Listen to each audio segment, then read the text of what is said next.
السلام علیکم یا ابا عبداللہ الحسین، السلام علیکم یا ابا الفضل العباس الحمدللہ اس وقت ہم دو جنتوں کے درمیان کھڑے ہوئے ہیں۔ اس طرف ابا الفضل العباس کا روضہ ہے اور اس طرف ہمارے دلوں کی شان، ہمارے دلوں کی تمنا حضرت امام حسین علیہ السلام کا روضہ ہے۔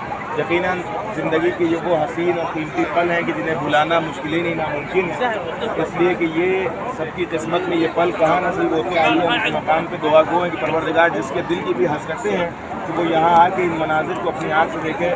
امام حسین اور ابا الفضل عباس کے صدقے میں جلد از جلد یہ منظر نصیب ہو، آمین۔ اور یقیناً ابا الفضل عباس سے آپ حضرات کی زیارت لے چکے ہیں اور آپ وہاں زیارت کر چکے ہیں، اور اب ہم امام حسین کے حرم میں داخل ہونے جا رہے ہیں۔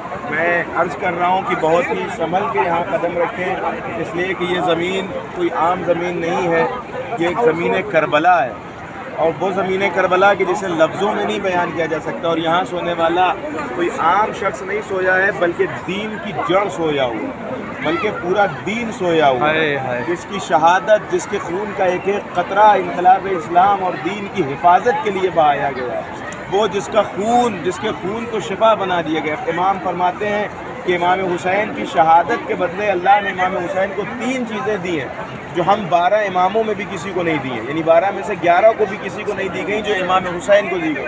فرمایا جعل الشفاء فی تربتہ، امام حسین کی خاک میں شفا کو رکھا گیا ہے۔ آپ ہر معصوم کے دروازے کی خاک آنکھ پہ لگا سکتے ہیں، کھا نہیں سکتے، لیکن امام حسین علیہ السلام کی مٹی کو، قبر کی مٹی کو، ان کے مزار کی مٹی کو بغیر شفا استعمال کیا جاتا ہے، کھایا جا سکتا ہے۔ پھر فرماتے ہیں والاستجابۃ تحت قبتہ، امام کے گنبد کے نیچے استجابت کا مقام ہے، یعنی امام وعدہ کر رہا ہے، اللہ نے وعدہ کیا ہے کہ جو بھی حسین ابن علی کے قبے کے نیچے دعا مانگے گا میں اس کی دعا کو قبول فرماؤں گا۔ پھر فرمایا والامامۃ فی نسلہ، اور اللہ نے امامت کو امام حسین کی نسل میں قرار دیا۔ حالانکہ امام حسن اور امام حسین 2 سگے بھائی تھے، لیکن چوتھے امام حسین علیہ السلام کے بیٹے ہیں۔ دوسرے امام کی نسل سے امامت آگے نہیں بڑھی ہے، بلکہ تیسرے امام حضرت امام حسین علیہ السلام سے امامت آگے بڑھی ہے، اور وہی چوتھا معصومین، چوتھا امام جس نے اپنے والد کو یہاں پر اسی سرزمین کربلا پہ بے گور و کفن دیکھا ہے۔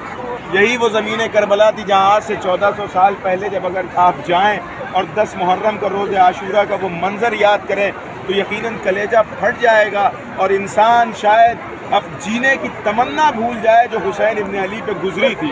روایت کے فقرے ہیں کہ حسین ابن علی جب زخموں سے چور اسی صحرا میں کھڑے ہوئے تھے، ملائکہ آنسو بہا رہے تھے۔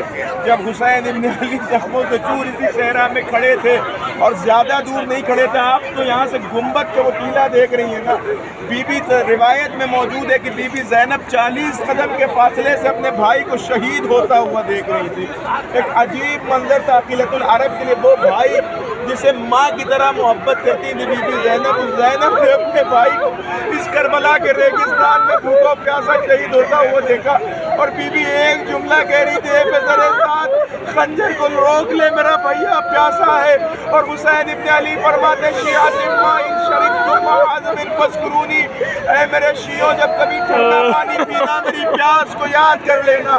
آپ اسی کربلا میں کھڑے ہوئے، آج یہ سجے ہوئے منظر، یہ کیا ہے؟ یہ جناب زینب کے کہے ہوئے جملے کی دلیل ہے کہ جب جناب زینب نے سید سجاد کا چہرہ دیکھا، فرمایا میرے لال گھبراؤ نہیں، یہی زمین ہوگی جہاں تمہارے بابا کا روضہ بنے گا، دور دور سے زائرین زیارت کرنے کے لیے آئیں گے۔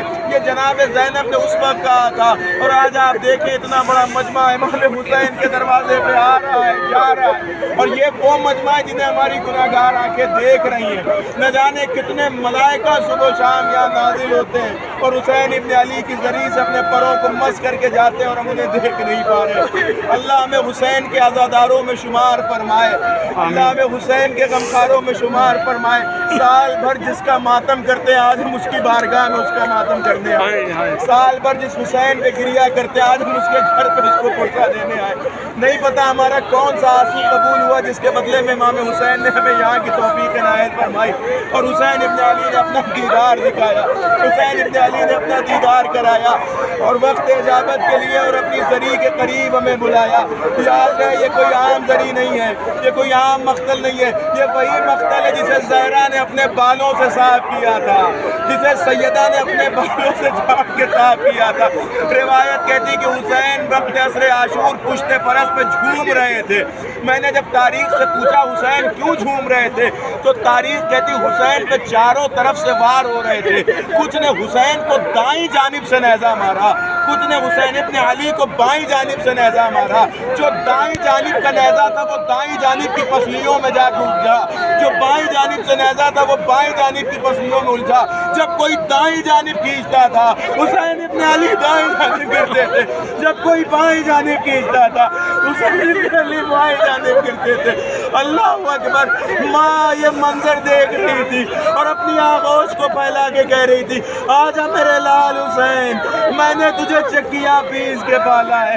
جنگل سے آئی فاطمہ زہرا کی یہ صدا، امت نے مجھ کو لوٹ لیا وا محمدہ، اب کون ہے جو حق رفاقت کرے ادا، یہ گہرے گہرے زخم یہ عالم کا مقتدا، 1900 ہے زخم تنے چاک چاک پر، زینب نکل حسین تڑپتا ہے خاک پر، گرم خاک کربلا حسین کا جسم نازنین، شمر کا کند خنجر جب سر حسین پہ پڑتا تھا، حسین فرات کا رخ کر کے عباس این العباس این العباس کی صدا بلند کرتے تھے۔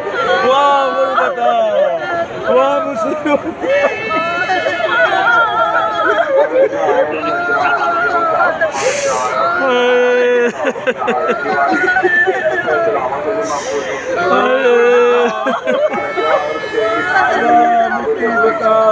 ارے یہ وہی زمین بلا ہے جہاں زہرا کا گھر چند لمحوں میں اجڑ گیا، جہاں حسین کا بھرا گھر اجڑ گیا، جہاں حسین کے سامنے حسین کا جوان بیٹا تڑپتا ہوا مر گیا، جہاں حسین ابن علی کے سامنے 6 مہینے کا بچہ تیر کھا کر حسین کے ہاتھوں پہ پلٹ گیا۔